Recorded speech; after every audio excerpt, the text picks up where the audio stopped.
The thoughts, opinions, and general overall shade thrown on High at 9 News are those of the individual speakers and not those of High at 9 News, its audience, or its advertisers. The statements made do not constitute medical, legal, or financial advice, and for advice tailored to your specific situation, please consult with a licensed professional. Welcome to the High at 9 News Hour, where you will hear from cannabis industry experts and professionals from around the country talk about important topics while shining light on global issues and discussing cannabis as it relates to politics, regulation and reform, data and technology, science, research and medicine, family and parenting, art, celebrities and entertainment, fitness, sports, mental health and wellness, and plant-based medicines and entheogenics. Together, we are building a stronger community, fighting the stigma and creating change. With your hosts, Jason Beck and Rico Lamitte, joined by special industry expert correspondents from around the country, and daily antics brought to you by Cannabis. Coming to you live every Monday through Friday at 9 a.m. Pacific Time and high noon on the East Coast. And thank you all for getting high at 9 with us.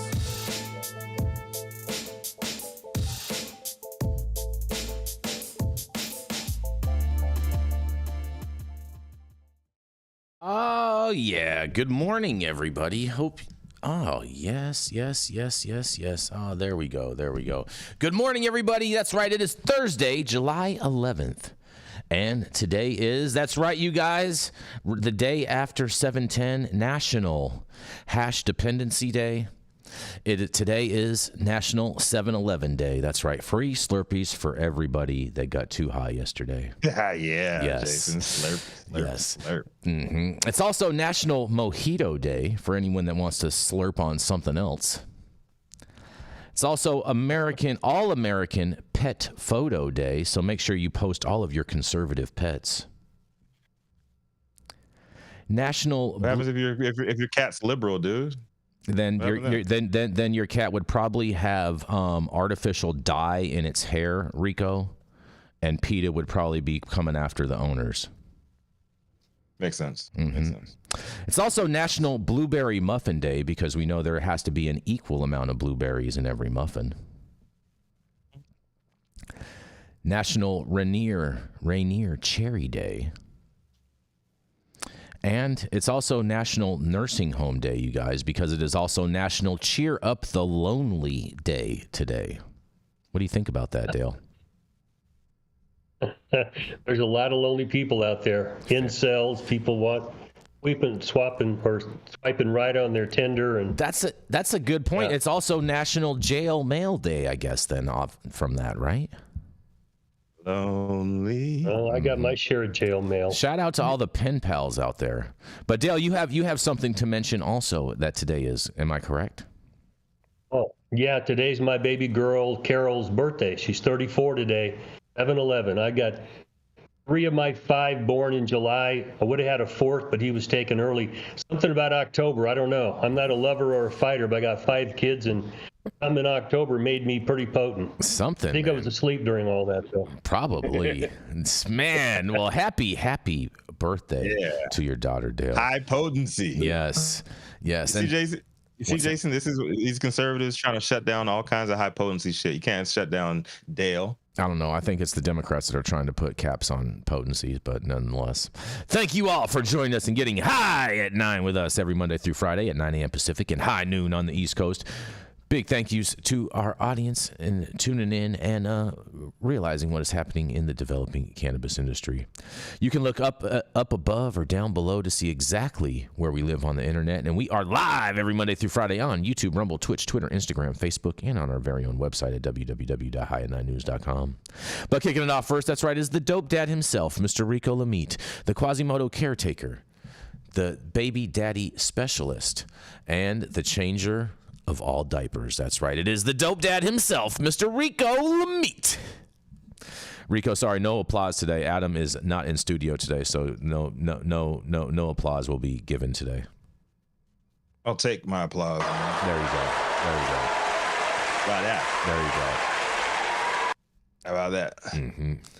So my story is a little bit of a cautionary tale, man, and it's gonna open a interesting discussion. So Question: is the most cannabis forward state in the union about to make it harder for parents in need to access life-saving medicine for their kids? California Assembly Bill 2223, as currently written, would make it illegal for parents currently utilizing cannabis to treat a multitude of their children's ailments to buy the cannabis oil that has been so helpful all along. This morning, SF Gates Lester Black reported on a sobering issue that Golden State pot parents should be way more aware of. Per the article, the bill's sponsor, Assembly Majority Leader Cecilia Aguiar Curry, is selling AB 2223 as a way to crack down on the unregulated intoxicants being sold outside the state's tightly controlled legal cannabis market. It's the latest move in the officials' fight against hemp products. Thanks to a messily worded federal law Congress passed in 2018, Jason's favorite hemp bill, and intoxicating drugs can now be categorized as hemp and sold in California without facing the same regulations as cannabis products. Black highlights this in the story. He highlights the story of Sadie Bone, a 5-year-old girl who was suffering from Rett syndrome, a rare neurological disorder that caused constant seizures, making it hard for her to get through a day of school without being sent to the emergency room. Sadie's doctors recommended Bone speak with a medical cannabis specialist about her daughter. Sadie started taking oil-rich CBD, a non-intoxicating cannabis compound. After 3 years of fine-tuning the medication, she has been living a dramatically different life. She's gone from having seizures, dozens of seizures a day, to being seizure-free for 11 months straight. She's now 10 years old. Sadie's mother, Stephanie, is preparing to leave California to keep the treatments going if this bill gets passed. Black says that the problem is that the hemp market also provides high CBD, low THC products like the oil that Sadie and other kids like her rely on. AB 2223 would make these specialized medical hemp products more difficult to acquire or outright illegal in some cases. Dr. Bonnie Goldstein, what up, Dr. Bonnie, is her doctor and said that the law is completely catastrophic for her pediatric epilepsy and cancer patients because it will make it impossible for them to get the medications that they depend on. Pediatric patients like Sadie are caught in a battle that has been brewing since 2018 when the federal government legalized industrial hemp. Hemp has historically been a term used to describe the non-drug uses of the cannabis plant, like as fiber for clothing. Shout out to Toasty Teas right here. But it has been lumped in with all of this Delta 8 bullshit that we've been very well accustomed to. All right. Black says that the hemp market also includes medical cannabis products like tinctures Sadie takes, which are loaded with massive doses of CBD, a non-intoxicating kind of cannabis compound, as well as small doses of THC. CBD products are frequently used to treat a wide range of disorders like anxiety, sleep disturbances. In 2018, the FDA approved of a CBD drug to treat severe forms of epilepsy. The distinction between hemp and marijuana has primarily become just a regulatory question. Marijuana is tightly regulated by states like California, which enforce strict safety rules, institute high taxes, and limit youth access to products by selling them only through state licensed retailers. Hemp, on the other hand, is subject to almost no regulations and can be sold tax-free online and at just about any type of store. Now, since the 2018 federal law, California regulators have tried to recall individual intoxicating hemp products, and lawmakers tried to rein in the entire hemp market back in 2021 with a law that attempted to limit the sale of intoxicating hemp products outside dispensaries. Still, the market has continued to grow. AB 2223 is the state's latest move against hemp, and it attempts to do two things. The first of which is bring some of the hemp market into state stores by allowing recreational cannabis companies to impact and sell hemp products. It also would block the sale of any hemp products that contain more than 0.3% THC by weight or that have more than 1 milligram of THC total, with the state arguing anything including more than those amounts would be a, quote, intoxicating product. But pediatric patients like Sadie use CBD oil that has more THC than those limits allow. bill unanimously passed the Assembly in May and is working its way through the Senate currently. The hemp industry is now an active target in Sacramento, and pediatric patients are getting caught in the crossfire. Aguiar Curry has sold the bill as the best way to fight these dangerous hemp intoxicants, saying that the bottom line is that if it gets you high, it should be sold outside it should not be sold outside of a dispensary, period. So a lot more to read on this story, so I suggest everybody check it out at high9news.com. I didn't really think about this angle like at all, when we talk about regulating like the hemp side of the game. They're trying to like literally throw the baby out with the bathwater here. So like I have always attacked like Delta 8 conversation is because I'm just anti-regulation, but this means that kids with epilepsy, autism, this is the save the children argument that the Democrats, the liberals, should be taking up instead of letting the conservatives, wave that flag in a very facetious manner, in my opinion. So save the children. I really hope that this bill gets altered and that more people are aware of what it can disrupt more than just getting these Delta 8 products out of the reach of people who want to abuse them. I'm Rico Lamitte, the dopest dad on the street for High 9 News. I'll hear what you guys think about this one.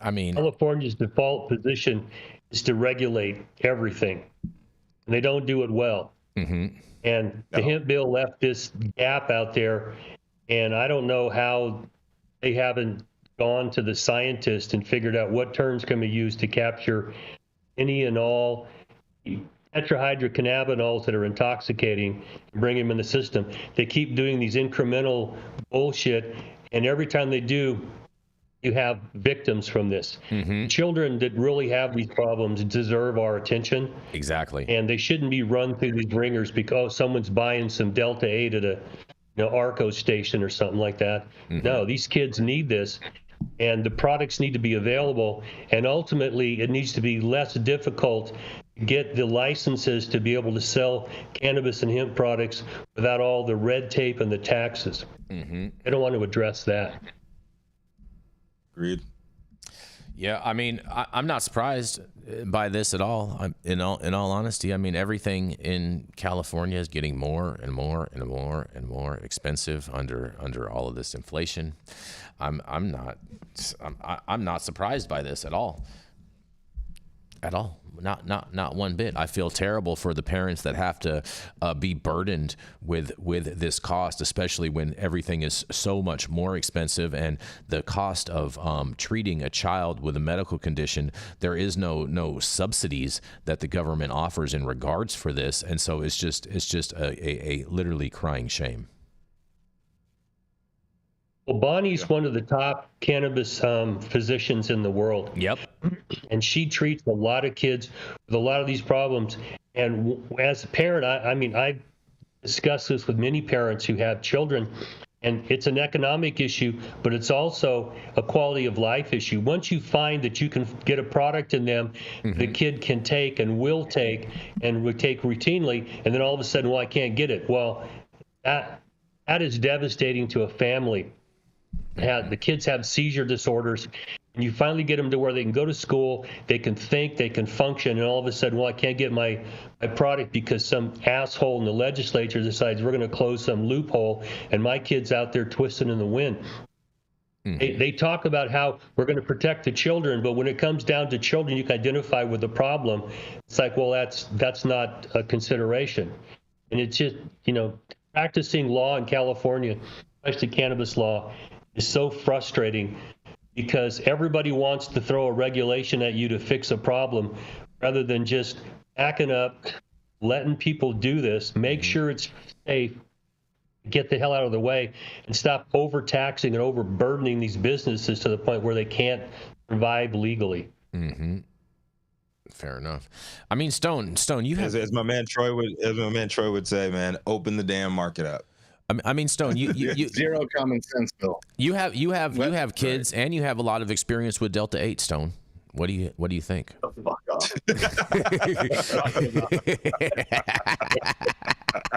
Yeah.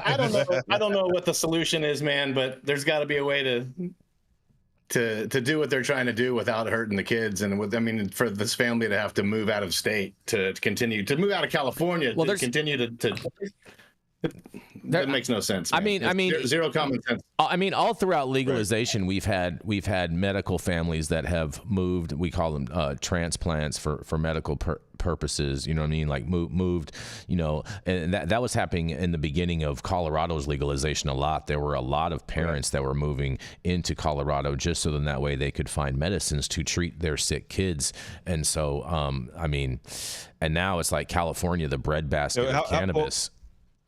What's that, Rico? Yeah, how crazy is it? Yeah, how crazy is it that women will have to escape these red states to get the treatment that they need to come to California, but if your kid needs cannabis for medicine, you have to get the fuck back out of California. Mm-hmm. That's how messed up this country is, and this is why this whole states' rights bullshit argument is trash. Oh boy, 100%. Trash. Mm-hmm. You have to pick and choose which state you live in to have certain rights here in America. That's right. Garbage. That's right. We're all going to Florida. Garbage. Yeah. I mean, not a lot of people have a lot of rights in California. The sanded boots, right? Mm-hmm. Right. It's a sad state of affairs. So while Stone is wiping his eyes, we're going to go to a commercial and we're going to be back.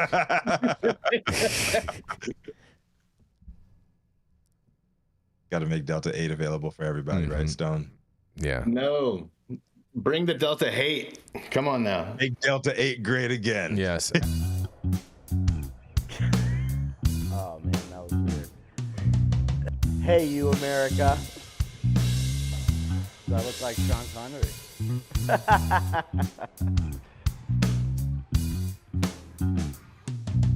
Good morning, America. Saman Razani coming to you live from sunny Los Angeles, California with the one and only highest host, Mr. Jason Beck, smoking on the best weed in the world. Did you know that we have an audio-only version of our podcast?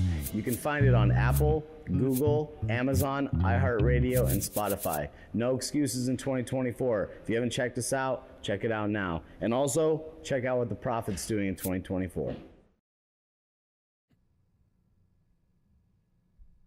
He may not have children, but he's a huge fan of voting for them. Up next, High at 9 News' head honcho, known for smoking the best weed in the world and being the highest Republican in every room. Maybe you can talk some sense into what's looking day by day like a inevitable train wreck that we're heading into another Republican-run regime. Oh, I Jason can't wait. Beck. That would not be a train wreck, Rico. That would be the saving grace of America. Rosette, I couldn't hear you over this raucous crowd. I bet. That's because everyone's cheering for Red. But nonetheless, you guys, man, oh man, I got an interesting story for you guys. Because they're saying that lawmakers can reschedule marijuana with greater speed and flexibility, just like myself, and lower legal risk than current DEA process. Congressional researchers are saying, you guys, this is going to get interesting. This is super interesting, you guys. Hope you're ready for this.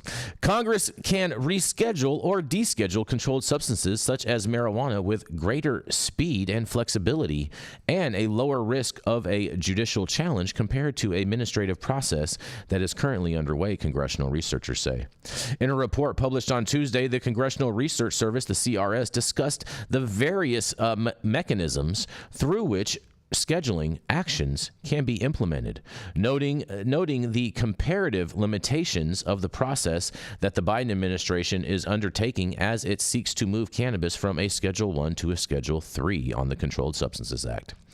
After laying out various instances where Congress has stepped in and made a scheduling decision, such as the federal legalization of hemp under the 2018 Farm Bill, CRS then discussed further considerations for lawmakers.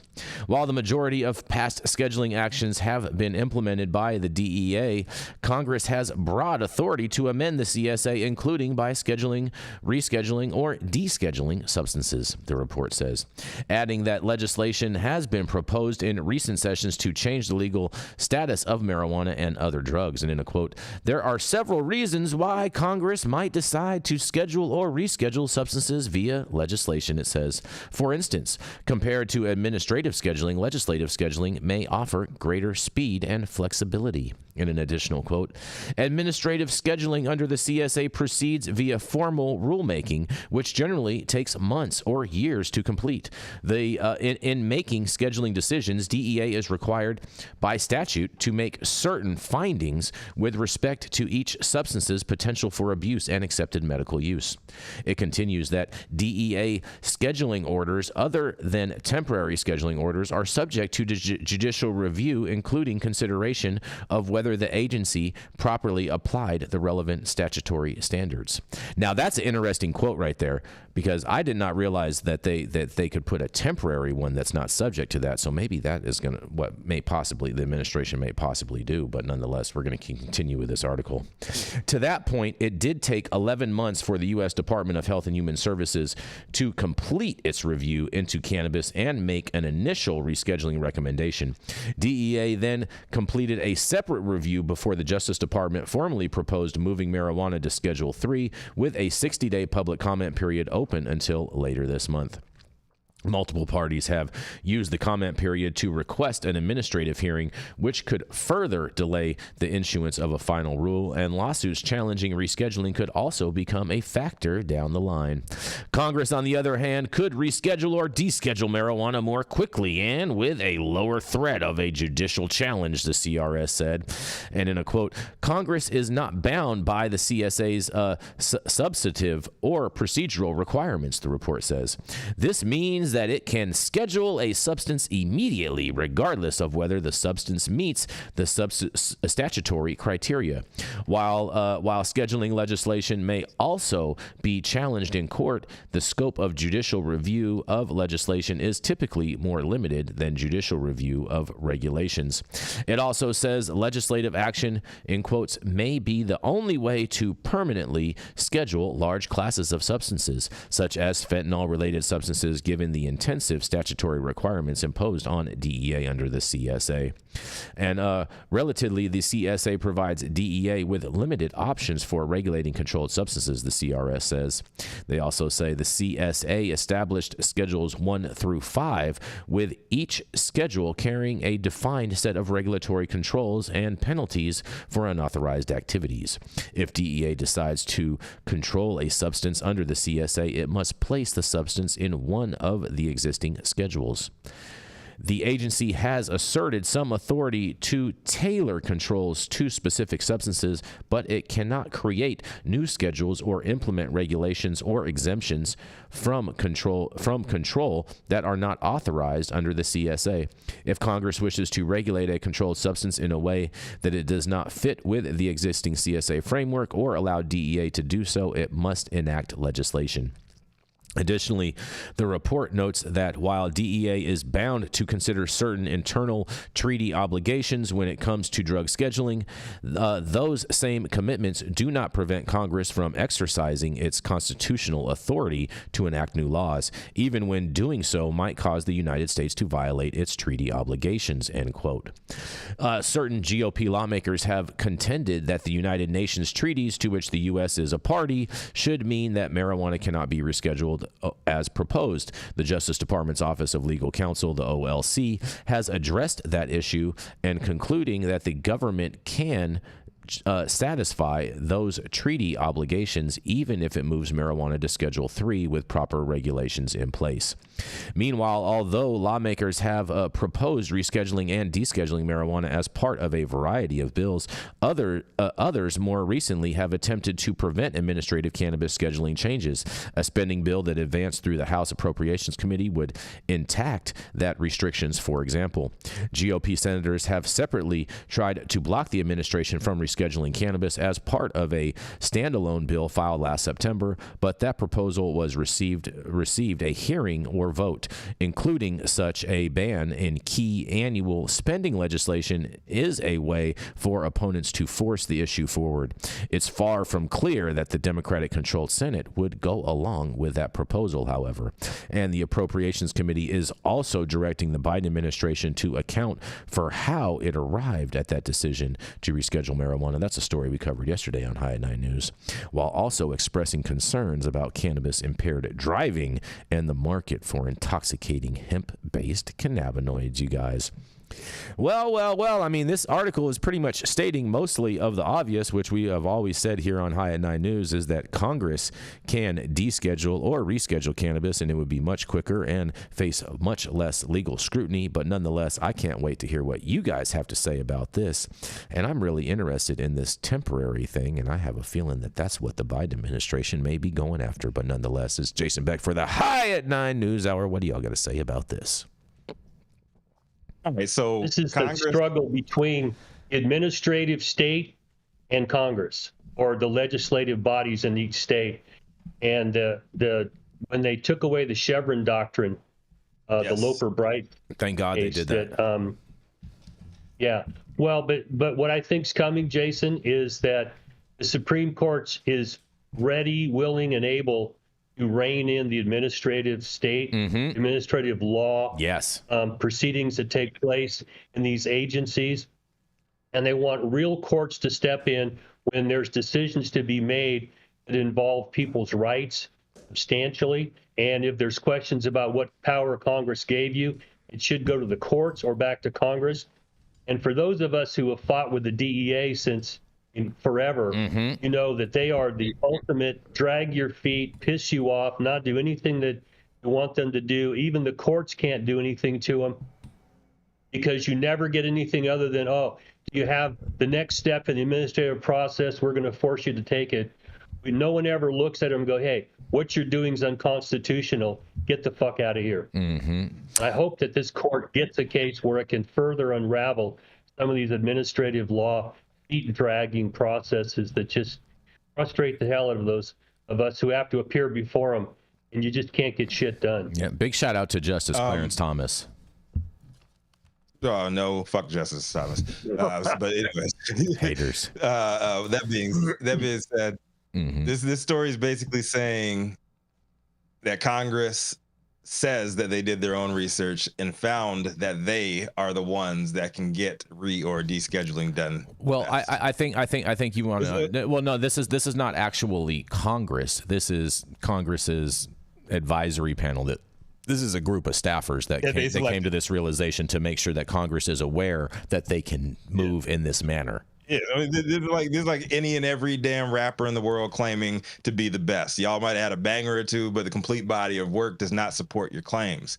Rest in peace, Tupac. So thanks to, and just like Dale said, thanks to Chevron, everything's going to be going to the Supreme Court. And the current lineup in the Supreme Court, they can barely handle the load that they have now. Who's going to decide like what precedents or what order this thing's going to even get handled? And it's going to be a political football being punted one way or the other, man. Like shit is not okay. The current Supreme Court lineup is trash. And, no, it's not. And now Congress putting out. There's only like 3 members that are trash on the Supreme Court.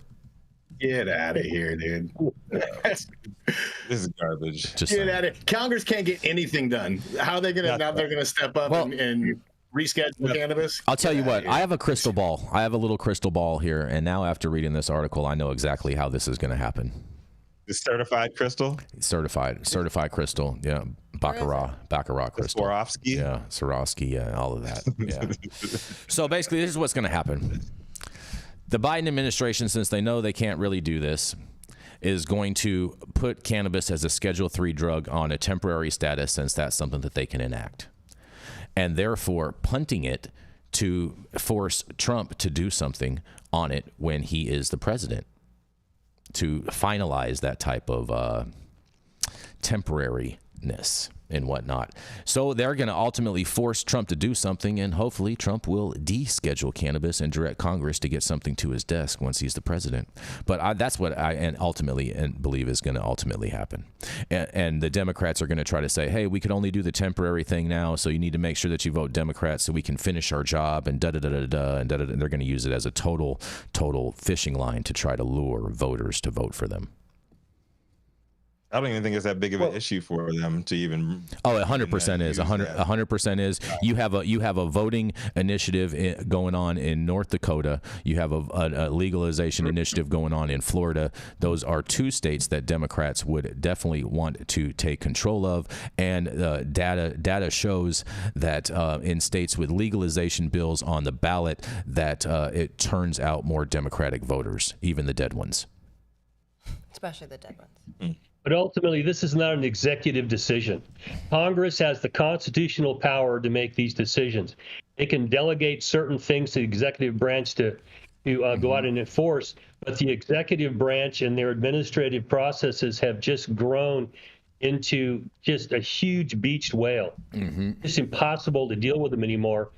And Congress has the ultimate power. Congress could wipe out the entire Controlled Substances Act. Exactly. But I don't see the Congress having the balls to do anything right now other than, have internal pissing matches with each other. Well, thank goodness I did see a post on social media where Republicans are calling for the removal of Mike Johnson and talking about putting Matt Gaetz in his place, which we would get a vote for descheduling if that was the case.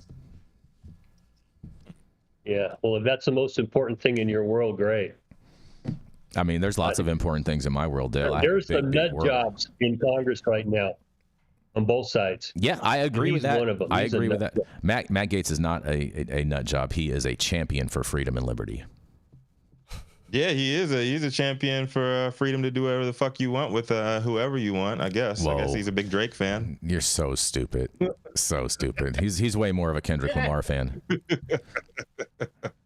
Way more of a Kendrick Lamar fan. Not to mention Taylor Swift. He's a big fan of Taylor Swift, too. He actually helped her with her whole music thing when Scooter Braun was trying to... Maybe the liberal media's problem. Take her music. Yeah, maybe the liberal media's problem is cutting off the conservatives when they say save the children, and instead of letting them finish, save the children for us. Well, you have to let them finish if you want to save the children, Rico. Save the children for who, Jason? For who? Yes. You have any thoughts on this, Jenny Beth? You're coming in pretty quiet today. Your presidential candidate has some interesting ties in this latest. I don't know. I think it's interesting the government's passing the ball around again. It's an election year, so let's let this settle down and see what actually happens. But I think that a reschedule would still be pretty shitty because then they're going to say, well, we've addressed it. And that's going to push it farther down, and we're going to be stuck in a shitty Schedule 3. Fair enough. Can we turn on Jenny's mic, please? I turned it on. Did you not get it? Hold on. Yeah, I have it turned up, Adam. Are you not registering it? Jenny, talk. It's Jenny's here. I'm hearing it. Okay. You can hear me now? All right. Just do I need to turn it up higher, Adam? Yeah, make sure it's channel 2, please. Yep. Got you, buddy. Got you. There we go. Hope that's better. Let me know if I need to do any more technical support. Shout out to Ted Lieu. Shout out to Adam over here. Sky remoting in. Yes. I was like, over where? Yes. Jason Adam feathered his way in. He feathered his way into the live stream. You know what I'm saying? Like, I love it. It's hard to hear Rico, but that's okay. I'm sure his new camera fucked up his old mic. No, I'm pretty sure you just showed up late and can't hear shit. Yeah, that's just she still has Q-tips in her ears. I gotta have you teach me how to show up late and hear. Yeah, conservatives are having a day today. I love this Epstein stuff coming out. Shout out to Ted Lieu. Check that out. Yeah, yeah. Oh boy. Oh man, we're gonna keep this train rolling. We're gonna roll right into attorney Dale Schafer. He's the founder of Armada Law Practice, and at one point in time did some time for a cannabis crime. Here to show you how to piss up a rope and be a crazy Tio Loco is none other than attorney Mr. Dale Schafer. Thank you, Jason. Good morning, everybody. And if you're in New York, it's good afternoon. You're way late on that, Rico. Way late. Yep. There's the applause. The story this morning comes out of New York, the Law 360 article. And at first blush, I thought, yeah, it's a response to a request for an injunction, and now it's kind of geeky. But as I read it, a couple things struck me here. Now, this involves what the city of New York says they got 2,800 trap shops in New York, and they want to try to do something about it. So, a couple years back, the legislature in New York passed their marijuana law, okay? But this was a statewide law, and it didn't give local jurisdictions, the cities and counties there, much power over the industry. And so apparently, these cities went to the legislature again and wanted some more power given to them. And so they granted them the power locally in these municipalities to take actions against these trap shops.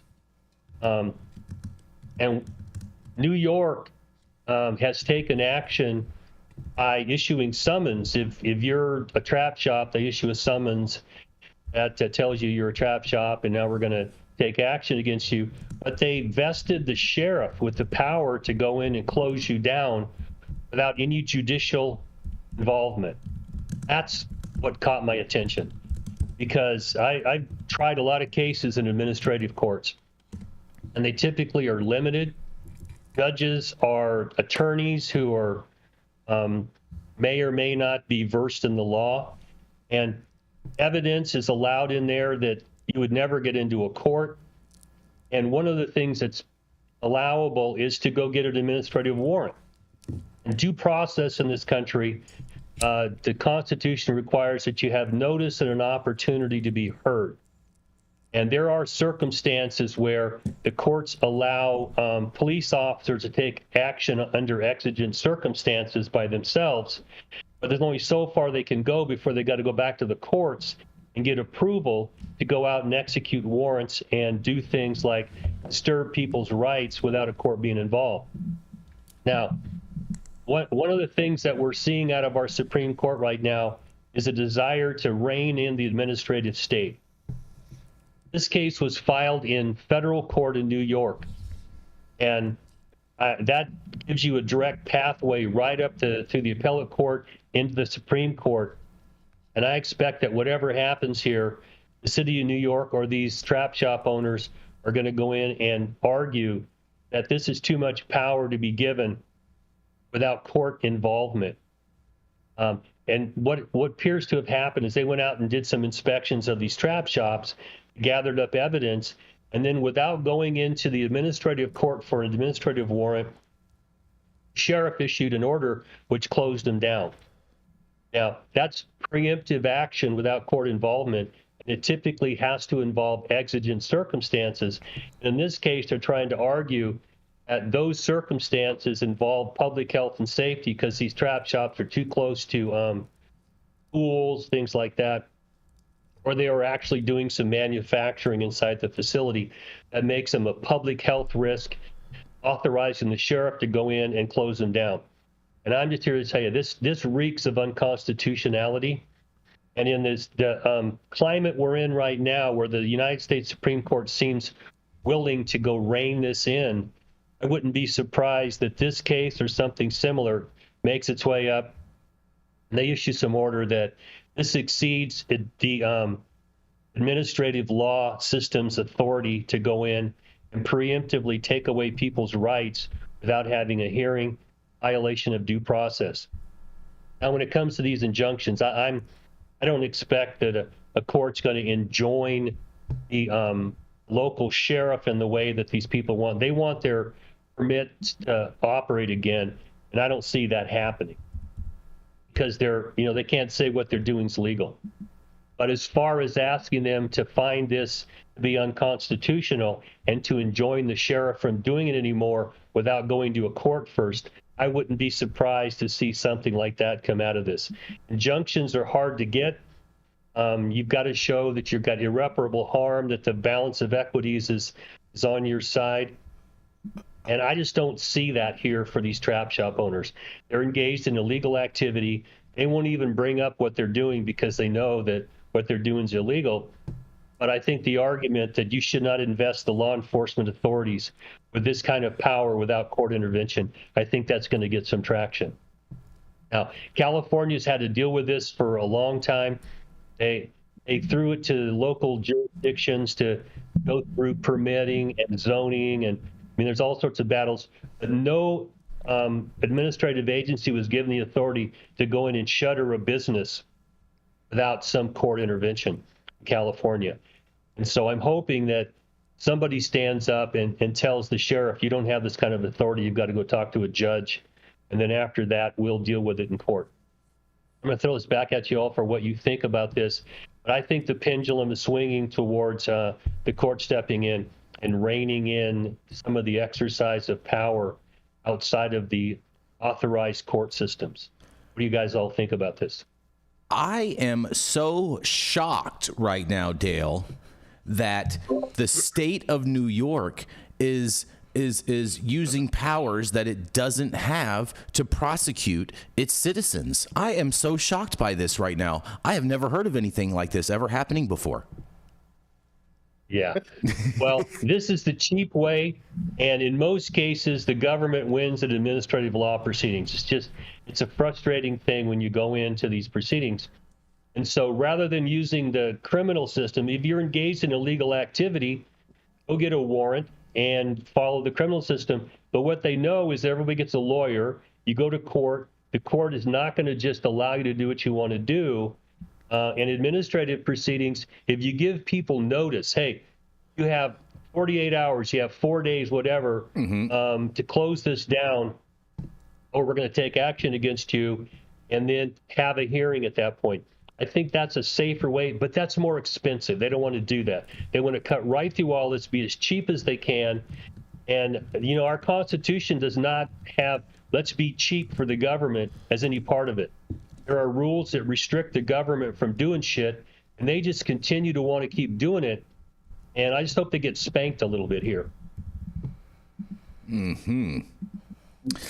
mean, what do you think about this, Rico? New York. I think New York is doing just what New York is going to do, and the rest of the states are going to be trying to do the same thing.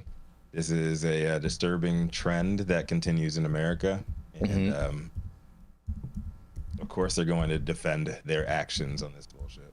So interesting. I don't know. I don't have hope. I don't have any hope in the system. So you know how I feel about that. Light a match. Rico wants to burn it all down. Yeah, Rico always wants to burn it all down. I'm not saying I want to. Saying wants to watch it burn. My bad. It's a solution. Well, but we do have a constitution.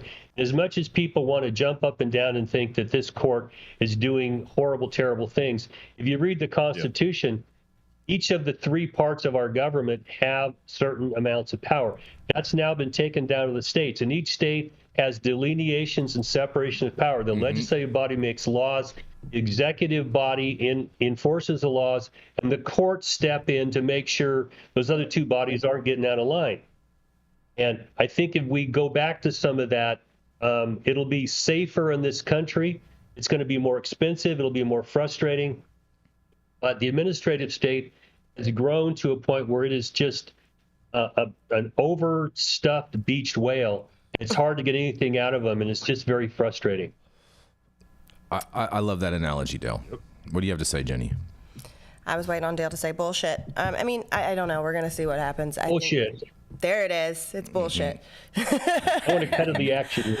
I mean, Rico saying burn it all to the ground is crazy. He sounds like a January 6th kind of guy. But, I mean, I think that we'll see what happens. I think that we see the administrative bodies and bureaucrats step over their power all the time, for, you know, whether it's the body of finance, whatever department it is. So it would be nice to see the courts get them in line. But I am going to go ahead and also side with Dale. I don't see the court ruling against the government too terribly often. No, they got a bunch of woke judges in New York that is just going to side with the state and not even hear the arguments or legal arguments, as we've seen happen in other cases throughout New York's judicial process these last couple of years.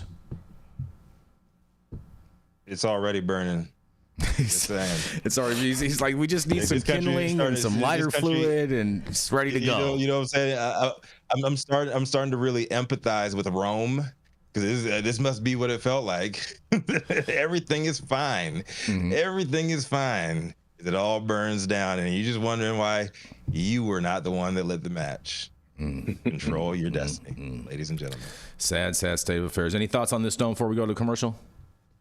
No, go ahead and hit the commercial, man. All right, we're going to go to a commercial. We're going to be right back. The Control Tower from Highly Educated has perfected the dab. Utilizing the concept of thin film evaporation, you can waste none of it and taste all of it. The micro texture of the SE pillar increases nucleation at elevated temperatures. And with the tower propelling at 2,600 RPMs, it's certainly the most efficient dab experience to date. The Control Tower from Highly Educated. All right, stop whatever you're doing. Make sure you hit that like button. I know we'll appreciate it, you'll appreciate it, and YouTube will appreciate it. Also, make sure you subscribe to the channel if you're not subscribed already. Please share the show with your friends. And all of the articles that we cover on today's show, you can find directly on our website at www.highat9news.com.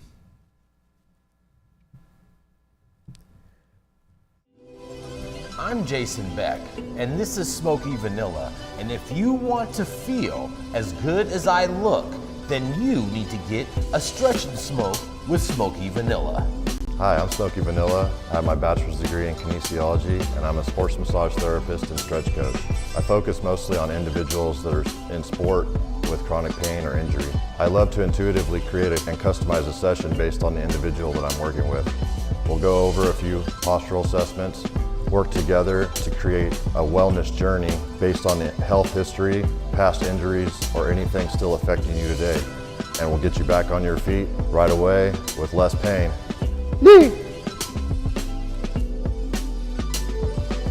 We're about to stretch, and then we're gonna smoke, because we're gonna get on our stretch and smoke. If you want to feel as good as I look, then you need to come on down and get a stretch and smoke with none other than Smokey Vanilla.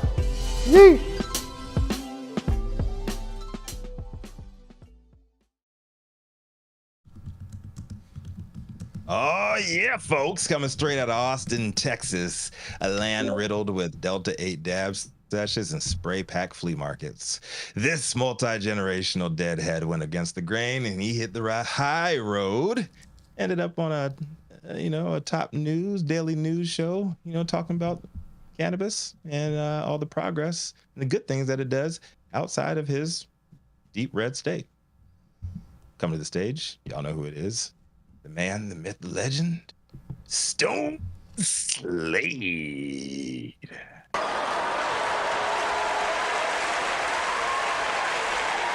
Thank you, Rico. Thank you. All right. We're going to keep it in New York, folks. Am I? Sorry. All right. I'm good. We're going to keep it in New York, folks, where state regulators have recently proposed a significant change to the current rules governing licensed pot stores. On Wednesday, they suggested eliminating a rule that prevents these stores from offering price discounts on their cannabis products. This rule, they argue, has put licensed operators at a disadvantage compared to the many illegal shops in the city and state. Now, sources indicate that under this new proposal, discounted prices on cannabis gummies, oils, and other items could be offered to seniors, students, and military veterans. This will allow the possibility of purchasing items like 2 packs of 10 pre-rolls for the price of 1, and that's just one example of the many kinds of sales that could soon become a reality. John Kagan, the policy director for the State of Office Cannabis Management, explained that the restrictions were initially implemented to address health and safety concerns. However, he has since heard numerous complaints that these restrictions have made it difficult for licensed cannabis operators to compete with illegal shops on pricing. Keegan declared that it's time to cut the red tape and grow the green economy. He went on to emphasize that these restrictions made it much more difficult for a dispensary to operate like a regular business in the economy. The new rules will allow dispensaries to operate much more efficiently. Now, licensed cannabis shops have welcomed this proposed change. Osbert Orduna, head of the Cannabis Place, which runs a dispensary and delivery service in Middle Village, expressed his enthusiasm and said, "This is huge. Lifting these restrictions on discounts is a big deal." He said he also owns another licensed store in Jersey City, New Jersey, where he said he offers discounts already to veterans and seniors and students, but he couldn't do so in New York until now. These proposed rules will still receive public input before they can be finalized, but the changes don't stop there. State regulators are also considering lifting the ban on manufacturers and dispensaries from selling cannabis in packaging with flashy neon colors. Initially, this ban was put in place to prevent cannabis companies from marketing to underage youths. However, Keegan mentioned that the ban will no longer apply as long as the brightly colored packaging doesn't mimic products that are marketed to kids, such as candy or cereals. Additionally, the agency has proposed easing restrictions on the number of signs dispensaries can post on their storefronts. Currently, no more than 2 signs could be affixed to a store window to promote that cannabis shop. The restrictions will be lifted under the new proposals, allowing for more signs, even sandwich boards, to be placed outside the pot shops. Restrictions on billboards are also set to be lifted, which will help cannabis shops in upstate rural areas make potential consumers aware of their location and existence. This major overhaul comes after a withering state report commissioned by Governor Kathy Hochul in May. The Office of Cannabis Management is undergoing these changes in response to that report. Despite the slow pace of these changes, data discussed during the Cannabis Control Board meeting on Wednesday revealed a substantial backlog of applications. Now, even so, regulators did report a notable increase in sales from the licensed cannabis stores following the recent crackdown on illicit shops. So while the road to reform is slow, it seems that progress is definitely being made. And as you know, it's funny, lawmakers and regulators have a way of making the cannabis industry as complicated as rolling a joint in a windstorm. Maybe one day they'll realize that sometimes the best way to grow the green economy is to just let it grow. I'm Stone Slade, reporting for the High at 9 News. I figured this one out too, bro. My crystal ball is on point today. Yeah. Yep. Those little crystal balls, you're rubbing them, I can tell. You know why this is happening right now, Stone? What's that? You know why this is happening, right? What is that? This is happening because that one store in New York put out a press release saying that they were going to give discounts, which they were not legally allowed to do, to people that brought in trap weed. Yeah. Which another thing they're not allowed to do is hold on to trap weed. Yeah. So this is the bill to save them from themselves because they took some type of proactive measure to try to combat the illicit market, and now they have to have the political follow through because what they could do or what they're saying that they're going to do, they legally can't do. Yeah. So what they're saying here is they're trying to say, oh yeah, you can actually advertise and you can actually give out deals like any other regular fucking business. Why? Because the trap is doing it without asking. Exactly. Yeah. That's fair. I mean, I don't know if they're trying to sell these to kids or Rico, because look, the double stoned Oreo pack, the Doritos, the Nerds Rope, the Stony Patch Kids. I mean, there's somebody came out with it, and I know who it is, and he's an idiot. A Happy Meal. Happy Meal. I like my Oreos regulated for the record. Yeah. You put that on the record there. I'm sorry? I only buy regulated Oreos. I don't get my Oreos from. Let me tell you something, bro. The Oreos at the dollar store are not regulated. Those are called sandwich cookies. Yeah. Choco sandwich cookies. Oreos. Yeah, I don't fuck with the off-brand shit. So my shits are expertly procured from the 7-Eleven across the street. No OV hose, just Oreos. Got it. Mm-hmm. I got a guy. He keeps the mega stuffs behind the counter. Fuck the Cakeos ones. I don't like the mega stuffs. Oh man, you fuck with the ones at Christmas time that are covered in white chocolate? I don't fuck with white chocolate. Whoa. That's right. That's not chocolate. Yeah. I like dark chocolate. Exactly. I like dark chocolate and white cream. What do you think, Dale?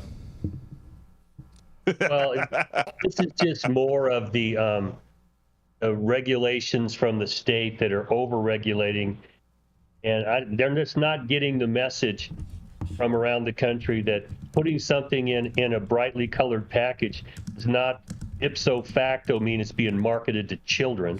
Mm-hmm. Okay, my family owned liquor stores, and we had groceries in them too, and we were allowed to do, all kinds of discounts and giveaways and shit like that because we were a business.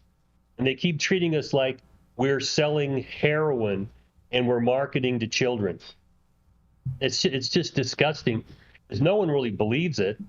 But these politicians are afraid to step out and open this up for the green economy. Make sure that they're tested properly so there isn't shit in it that's going to hurt people. Okay, that's important. But beyond that, if somebody actually does something, you can prove they're marketing to children, then go after their license. Don't think that we're going to preemptively stop anybody from doing things because we're afraid some 12-year-old might walk by and see something that, oh, it makes me want to smoke weed. Shit, they're buying weed in the bathroom in junior high right now. I mean, technically, wake up. Technically, Dale, I mean, walking by a fast food restaurant or any place that sells food can make you want to smoke weed too.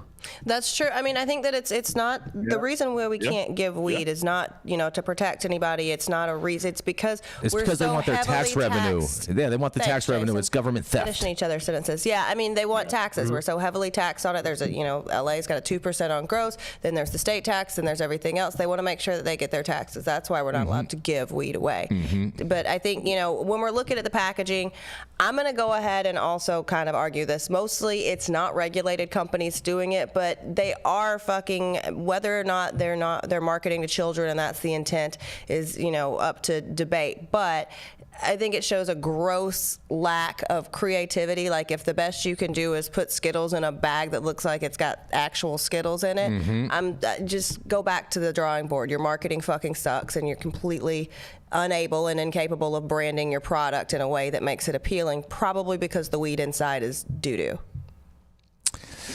Well, Chris Albach in the chat says that the OCM in New York just announced a recall for Sky High by East Sky High Products. He's saying that he received an email from them in regards to this, and this is in regards with products in New York. Very interesting. The timing of everything. Well, we have our own little problems in California, where you have to have a lawsuit come against some company for selling shit weed that's doesn't pass testing, for our agency to step up and have a recall. So I mean, I'm just disgusted with these administrative agencies that we have to deal with, because they're so slow and they seem to be so stupid. And in California, the turnover is you can't get anything done because no one wants to work there. They keep turning over people, and it's hard to deal with this nonsense when you can walk around the corner and buy a bag of boof. Exactly, and that's what happens. That's what happens. If you can't come into the store and get product you can trust, if I can't trust it anyway, I'm going to go spend $30 less and get it from my neighbor up the block. Facts. Wouldn't your neighbor be next door? A reality that they don't want to deal with. It's about the children. Yeah, I don't want to say fuck the children, but yeah, we don't want our children smoking weed, but you know what? They do. Now what are we going to do? Yeah, lawmakers in these remaining few states that have not legalized or decriminalized, man, they should take note. They won't, but they should definitely take note. Say, like, the more rules you put on this shit, the more power that the trap has. So it's not even rules. It's the, like, you look at New York and California, and it's so vastly different because California they have the ability to shut these brands down, to actually impose fines, to take the licenses of the people, because, like, we're not seeing recalls from everybody in the fucking state. We're seeing them from a few different brands repeatedly. Why? Because nothing's happening. They're just pulling it off the shelf. It's a pain in the ass for the retailer. We just lost money from buying and stocking their product. But then you see the state of New York, who's going way above and beyond what their bureaucrats should be able to do. So, I mean, I don't know. I think that it's not the regulations that are a problem. Yes, we are overly regulated, but it's because people do dumb shit and they have to close loopholes. So maybe if you're here to do dumb shit, just get out of the industry and go do it outside. You said it's not the regulations, but it is overregulated. I got to call that out. You said it's not the regulations, but it is overregulated. Like, because it's overregulated, there's people that are gonna jump around these rules, and they're going to get their money. That's what I'm saying. It's chicken or the egg. These rules keep popping up because people are jumping around shit and doing dumbass stuff, so they keep having to close loopholes. Like, every stupid new regulatory update we get, I can point to 6 different use cases of what some specific operator did and why now we have to go change our whole compliance packet. Well, that just sounds like these operators are looking for ways around things in order to keep costs Very down good, on the Jason. consumer. No. Because you know what? Prices are changing in everywhere but to the consumer. The consumer prices are going up. Well, that's even because though the of the price tax, of the and that pound, goes back to the taxes. but it doesn't because it does. No, fuck that. It Retail mainly goes taxes. back to the taxes. Retail yeah. taxes are a line item on receipts. Taxes are taxes. Taxes are theft. That's great. And so if I'm an operator, I'll hear that argument. But Yes, as a Jason, retail yes. operator, there's a line on that fucking receipt that are the taxes for every fucking agency that is taking it. So you are collecting that money. The consumer is paying that. So the reason why the package price is going up, even with the price of weed dropping, is not the fucking taxes. So matter. It's the cry me a taxes. sad, sad song the with your taxes. tiny little fucking violin. It's all the taxes. You ready? You ready to introduce Jenny Beth now? It's all the taxes, man. Taxes, overregulation. mad. Why you cost of mad, compliance. B? It's totally ridiculous. All of that stuff. He's sitting on his crystal ball. That's why he's mad. Yeah. I got plenty of crystal balls, Dale. You got my story, Jason? Oh my I don't want to god. pass any rumors around now, Jason. You got the knockoff Swarovski crystal balls. Never. You Oh guys are man! All funny. right, well, I'm glad you guys have so many jokes. He got them in the packaging district downtown where we get all the Mylars. Oh my god! Don't sit on those things, Jason. No, you got check those from the those for garment pesticides. district. They come from China. That's the magic 8 balls. I said crystal balls. Right. All right. So So up that's next, not enough about Jason's balls. Yeah, up next, we got a conservative, Southern-rooted correspondent who guarantees that her stories, even though she says that she is pro-regulation, she's also anti-regulation at the same time. I don't know if that constitutes as a flip-flop or not, but either way, the mind behind Kind Cannabis Consulting, the juice behind Justice Served, is coming to the stage. Jenny, Beth, Dills, so glad to have you back with us today. What you got? You can place my accent in Georgia and frustration El Guapotron just to answer that question for you. Thanks, Rico. I appreciate you. And the only flip-floppies are on my feet. But somebody didn't want to buy their own property, so we're making a fucking mess in Northern California because over 2,000 pounds of illegal cannabis grow waste was found in Northern California's largest state park. California state parks continue to make progress in mitigating the harmful effects of waste from illegal cannabis grows left behind on state parks land after collecting thousands of pounds of waste this spring. Go up, Jason. You come on, dude. No, the other way. There we go. On Wednesday, state parks, come back, Adam. We need you. State parks shared that their spring operation to clean trash from 4 parks resulted in 6,000 pounds of waste being removed from illegal cannabis grow sites. State parks carried out these cleanup operations at Cuyamaca Rancho State Park in San Diego County, Henry W. Coe State Park, Santa Clara County, Malibu Creek State Park in Los Angeles County, and Topanga State Park in Los Angeles County.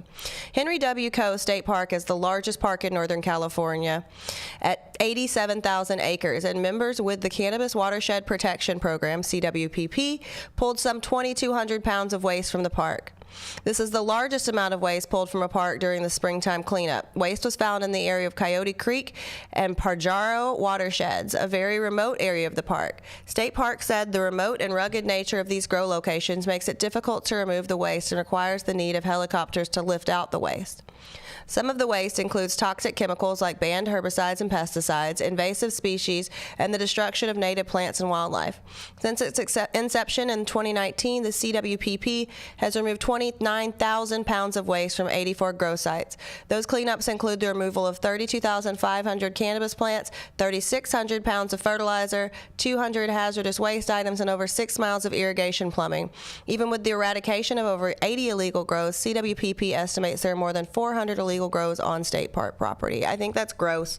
That just kind of makes me sad. Like, if you're going to do it, at least pay for your own fucking land. At least, find your own little land in NorCal is pretty fucking cheap. If you go high enough, you go deep enough, you know what I mean? If you go to where the banjos start playing, you could probably afford that land. So I just think it's really gross that we're seeing this happening, and I think a lot of these are maybe not necessarily citizens grows. But I'll leave that up to your imagination. I think it's sad. I think it's unfortunate that they are doing illegal this. grows. They are illegal grows, but are you going to say they're illegal people, Jason? Probably. Wow. Damn, took that bait. Cool. You guys are piping stuff off and throwing stuff back, and it just in, one out. Clean your mess up. I don't give a shit what you do. Grow if you want to, but at least clean your mess up. But I will say they didn't mention it in the story, and usually they do if it does. But it doesn't say that they caught anybody at this. This is just what they found. It doesn't sound like there was anyone there. It doesn't mention any arrests. It just mentions they found all these plants and all this weed. Okay, when you hear banjos, you pedal faster. When you hear helicopters, you get the fuck out of there. I understand that. I don't know. If a tree falls in the forest, then you cut down 3,600 cannabis plants, it sounds like. Was it smoked? Was it smoked? These are cartel grows typically. 2,000 pounds exactly. Illegal trees. And the cartels are not looking for green cards. They're looking for people to go up there and spend the summer in the heat and whatever they're told to do. I've been in the joint with a few of these people, and their goal is to get paid and get the hell out of there. And you're right, Jenny Beth. The environmental problems they've caused have been profound. And it would be nice if they'd clean their shit up, but it's just not the way it's working out here. And California has the power to shut down an entire watershed if this gets out of control. That would include anybody who's got a legal grow be told to stop if it gets too much out of control. I just don't know that we have an answer to it right now because California is so hard to grow legally in profit. They run up there where there's no rent, and these people that do the work, they may not get paid until the job's done. Give them food, and then they run like crazy when the cops show up, and the mess is just left there. And I've had grows where we're trying to make them legal, and within 100, 200 yards of the grow, you find an illegal dump site from previous grows, and now you've got just a mess on your hands. It's on your property. You just know it was there. Environmental damage from this is not going away. We're not going to get people to pick up their shit because they're doing this all illegally. And if you haven't paid to license illegal cultivation, let me tell you, we spent 6 figures doing environmental surveys that took 8 fucking months because you have to wait for bloom season, you have to wait for things like that. And doing 10 acres in Inyo County, if you don't know where Inyo County is, it's the devil's asshole. It's hot as hell. Man. It is an empty, arid desert, and we had BLM land backing us, right? So Bureau of Land Management obviously makes us have to do even more than we normally would have to do for our secret requirements. But here's the thing. I can't dig a well. I can't do that. We have to go make sure there's not a desert tortoise burrow. We have to mitigate all these things. But there's a fucking well that's been dug like 3 blocks. Obviously, there's nothing out there, so blocks is whatever, with giant rows of fucking tunnels of fucking plants for some illegal grow that, they're not even looking at, but I'm sitting here spending 6 figures on environmental fucking surveys. So we need to kind of figure this out. Yes, we need to be reasonable. We need to make sure that we're protecting the environment, that we're not doing undue harm. But God damn it, there's a lot of desert out there, and if there's a tortoise, he can go somewhere else. Save the tortoises. That's why you can't have plastic straws. Yeah, well, they're better than the paper ones. The paper ones get squishy. They're terrible. Yeah, the paper ones are trash, and they create more fucking pollution than the plastic ones did. You didn't notice how they very quietly stopped making people use those shits here in this state. I bet you this weed, if it was harvested, it would have been going out to your neck of the woods, Stone. You're damn right it would. Probably. Yeah, probably. Or New York. All the Delta 8 fields left behind. All the Delta 8 fields. All right. I'm gonna roll into this final story for you guys. You're gonna love this, Rico. Are you ready? What you got for us, big man? 3 Massachusetts men are indicted for an armed robbery of cash from a courier transporting $430,000 for marijuana companies, you guys. That's right. 3 Bay State men have been federally indicted for the alleged armed robbery of a cash courier who was transporting more than $430,000 for marijuana companies. The men, Stephen Madison, 38, of Bridgewater, Christopher White, 37, of Raham, and Quentin McDonald, 25, of Brocktown, are accused of robbing the courier at gunpoint in Swansea earlier this year. They allegedly tied up and pepper sprayed the courier and then burned the stolen getaway vehicle, according to the federal charging documents. 2 men on February 19th were seen on video stealing a rental van from a U-Haul location in Abington. And then later in the day, an armed courier who worked for a company that provides cash transportation services for licensed cannabis companies arrived at a bank in Swansea carrying about $436,200 in cash for deposits, you guys. The U-Haul van allegedly pulled up alongside the courier, and a masked man wearing a camouflage vest got out of the van. He then allegedly pointed a firearm at the courier before zip tying the courier's hands behind his back. Then a second masked man allegedly got out of the U-Haul van and quickly loaded the cash into the vehicle. After trying to disarm the courier, the 2 men allegedly forced the courier into the back seat of his own car, pepper sprayed him, and closed the door. Surveillance footage showed that the courier managed to remove one hand from the zip tie restraints while inside his vehicle, draw his firearm, and fire 4 rounds in the direction of the U-Haul van as it fled the scene before calling 911. After leaving the bank, the men allegedly drove the van to a nearby location in Swansea, where they met with a third man driving the SUV. The men then allegedly transferred the stolen cash into the getaway SUV, burned the U-Haul van, and fled. Madison, White, and McDonald were identified as the suspects in both the robbery and the arson, and during a search of Madison's residence in Bridgewater, an estimated $5,000 plus in cash was found throughout the house, as well as a Rolex watch appraised at $47,000. A sweatshirt similar to that worn by one of the robbers, a firearm, ammunition, and cocaine were found. Following a search of White's residence in Raham, police recovered zip ties, a black mask similar to that worn by them by the robbers, a firearm, ammunition, and cocaine as well.